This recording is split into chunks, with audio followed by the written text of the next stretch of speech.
अस्सलाम वालेकुम। अच्छा, होपफुली ठीक होंगे सब। अच्छा, गेम प्लान बनाते हैं कि सीपीआई को कैसे ट्रेड करना है। देखिए, फर्स्ट ऑफ ऑल तो इस सीपीआई पे मार्केट का फोकस है। क्यों? क्योंकि डोनाल्ड ट्रम्प ने जब टैरिफ लगाए थे तो उसकी वजह से यूरोप पे भी 30% टैरिफ लगाए थे, बाकी कंट्रीज पे भी 30 कुछ परसेंटेज के टैरिफ लगे हैं, जिसकी वजह से मार्केट एक्सपेक्ट कर रहा है कि इन्फ्लेशन ज्यादा आएगा, सीपीआई और कोर सीपीआई ज्यादा आएगा। इसी वजह से आप देख ले, इसमें एक्सपेक्ट किया जा रहा है कि ये 2.4 से 2.7 तक जाएगा और ये 2.8 से 3% तक जाएगा।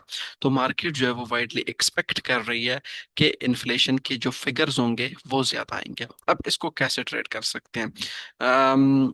अगर तो यहाँ पे मैंने आपके लिए कुछ सिनेरियोज बनाए हैं। तो अगर वाकई में सीपीआई 2.8% और कोर सीपीआई 3.1%, यानी जो 2.7 है ये 2.8% आ गया, और 3% वाला 3.1% आ गया।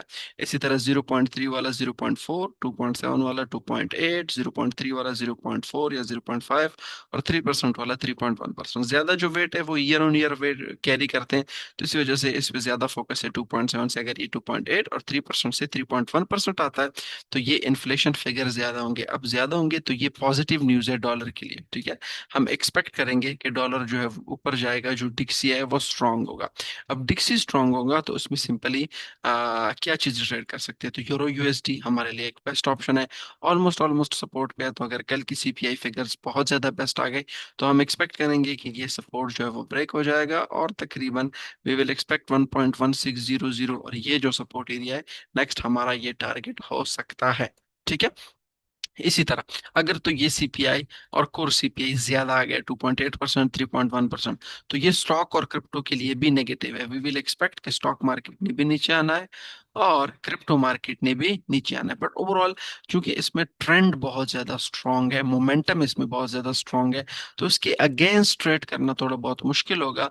और लेकिन हम शॉर्ट टर्म में एक्सपेक्ट कर सकते हैं कि स्टॉक मार्केट ने भी नीचे आना है, क्रिप्टो ने भी नीचे आना है। इसी तरह यूरो यूएसडी के साथ साथ मैंने यहाँ पे लिखा है कि यूएसडी जेपीवाई को भी बाय कर सकते हैं। एनएफपी के बाद यूएसडी जेपीवाई काफी स्ट्रांग रहा है, ठीक है। एनएफपी हमारे पास तकरीबन यहाँ पे अगर हम 1 आवर टाइम फ्रेम में जाए तो 3 जुलाई को आई थी ये वाला, तो यहाँ पे एनएफपी आई थी, उसके बाद यूएसडी जेपीवाई स्ट्रांग रहा। तो इसी तरह अगर सीपीआई और सीपीआई भी इसी तरह 2.8% और 3.1% या इससे ज्यादा आ जाए तो we will expect USD JPY at least इस रेजिस्टेंस तक जा सकते हैं। बाकी अगर किसी को ये पता नहीं कि इसका इम्पैक्ट कितना होगा, तो हमारे ख्याल से लॉन्ग टर्म होगा। लेकिन अगर आपने यहाँ से फॉर एग्जांपल बाय कर लिया, मार्केट यहाँ तक चला गया, 50% रेट क्लोज कर ले और 50% ब्रेक इवन कर ले और ये वाला टारगेट दे दे, वापस भी आता है तो ब्रेक इवन रेट होगा, 50% ट्रेड आपने प्रॉफिट में क्लोज किया, बाकी 50% पे बस वैसे भी रिस्क जीरो है और टारगेट जो है वो ये दे दे। इसी तरह यूरो यूएसडी में भी अगर आप कहते हैं कि यार इसने बहुत ज्यादा नीचे जाना है तो 50% ट्रेड यहीं पे कहीं पे क्लोज कर लें, ठीक है। बाकी 50% को छोड़ दे और नीचे वाला टारगेट दे दे। वापस भी आता है तो ब्रेक इवन है, और अगर वापस नहीं आता तो आपका जो टारगेट है वो हिट हो जाएगा। अब इसके अलावा दूसरा हमारे पास ऑप्शन क्या है? ये तो हायर देन एक्सपेक्टेड, यानी अगर इन्फ्लेशन के जो फिगर्स है सीपीआई और कोर सीपीआई ज्यादा आ गया तो इसका मतलब होगा कि इन्फ्लेशन जो है वो स्टिकी है, ठीक है।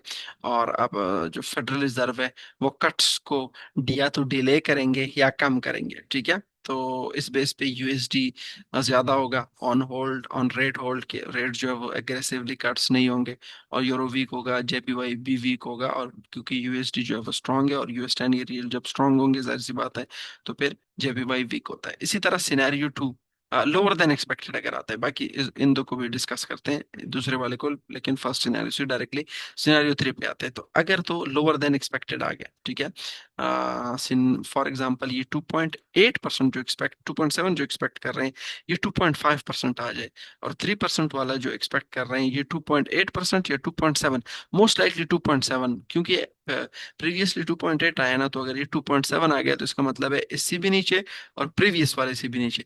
इसी तरह ये 2.4 या 2.7 एक्सपेक्ट कर रहे हैं, तो अगर ये एग्जैक्ट 2.4 या 2.3 भी आ गया तो हम कहेंगे जो इन्फ्लेशन फिगर्स है वो कम है, ठीक है। अगर इन्फ्लेशन के फिगर्स कम है, यहाँ पे मैंने 2.6 2.8 लिखा है, लेकिन वो मैंने आपको बता दिया, ठीक है। तो यूरो यूएसडी को आप बाय कर सकते हैं, ये बिटकॉइन के लिए भी पॉजिटिव होगा, जो स्टॉक मार्केट के लिए भी पॉजिटिव होगा। इनिशियली मेरे ख्याल से जो स्टॉक और क्रिप्टो है वो सफर करेंगे, क्यों?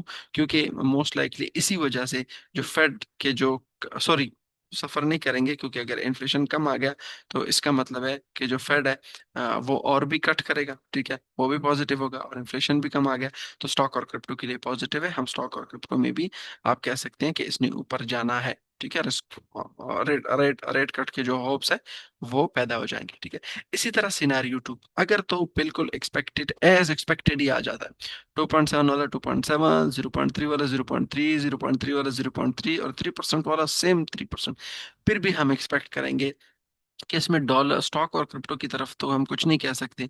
मेरे ख्याल से स्टॉक और क्रिप्टो अपना जो मोमेंटम है वो कंटिन्यू रखेगा, स्टॉक और क्रिप्टो ऊपर जाएंगे। लेकिन अगर ऑन होल्ड भी आ जाता है, तकरीबन एज एक्सपेक्टेड भी आ जाता है, तो ये स्टिल डॉलर के लिए पॉजिटिव है, और वी विल एक्सपेक्ट कि डॉलर ने ऊपर जाना है, और डॉलर में आप ट्रेड कर सकते हैं। लेकिन उसमें जो रिस्क है वो आपने कम लेना है, क्योंकि आपको पता है एज एक्सपेक्टेड न्यूज आई है। इसमें बेस्ट अपॉर्चुनिटी कौन सी है? बेस्ट अपॉर्चुनिटी सिनेरियो वन है, कि अगर ये हायर देन एक्सपेक्टेड आ गया। सबसे जो लो रिस्क यानी कम चांसेस जिसके हैं वो है आपके सिनेरियो टू एज एक्सपेक्टेड। ठीक है, और सिनेरियो थ्री में आपने क्या करना है कि सिनेरियो थ्री में आपने शॉर्ट टर्म ट्रेडिंग करनी है, लॉन्ग टर्म ट्रेड आपने नहीं करना, शॉर्ट टर्म ट्रेड करना है। इसमें हम कह सकते हैं थोड़ा बहुत अपना जो लेवल है उसको टारगेट कर सकते हैं। तो ये सिर्फ सिंपली क्विक ट्रेड प्लान है। अगर inflation scenario, scenario number one, अगर इन्फ्लेशन हायर देन एक्सपेक्टेड आ गया, ठीक है, तो यूरो यूएसडी को सेल कर सकते हैं, यूएसडी जेपीवाई को बाय कर सकते हैं। ठीक है, ये स्टॉक और क्रिप्टो के लिए नेगेटिव होंगे। सिनेरियो टू, अगर एज एक्सपेक्टेड आ गया, ठीक है, तब भी आप यूरो यूएसडी को जो है वो सेल कर सकते हैं, लेकिन वो शॉर्ट टर्म होगा, जल्दी आपने इंटर होना है, जल्दी आपने एग्जिट होना है। ठीक है, और अगर लोअर देन एक्सपेक्टेड आ गया तो ये स्टॉक और क्रिप्टो के लिए पॉजिटिव है, और यूरो यूएसडी को भी आप बाय कर सकते हैं, और स्टॉक और क्रिप्टो को भी आप बाय कर सकते हैं, लेकिन इसमें लो रिस्क करना है। ये जो सिनारियो है वो थोड़ा बहुत वीक है, क्योंकि जो क्रिप्टो है वो भी बहुत ज्यादा ऊपर जा चुका है, स्टॉक मार्केट है वो भी बहुत ज्यादा ऊपर जा चुका है, ऑल टाइम हाई पे।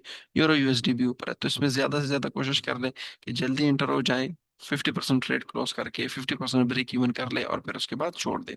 तो यही एक क्विक ट्रेड प्लान है फॉर यूएस सीपीआई फिगर्स।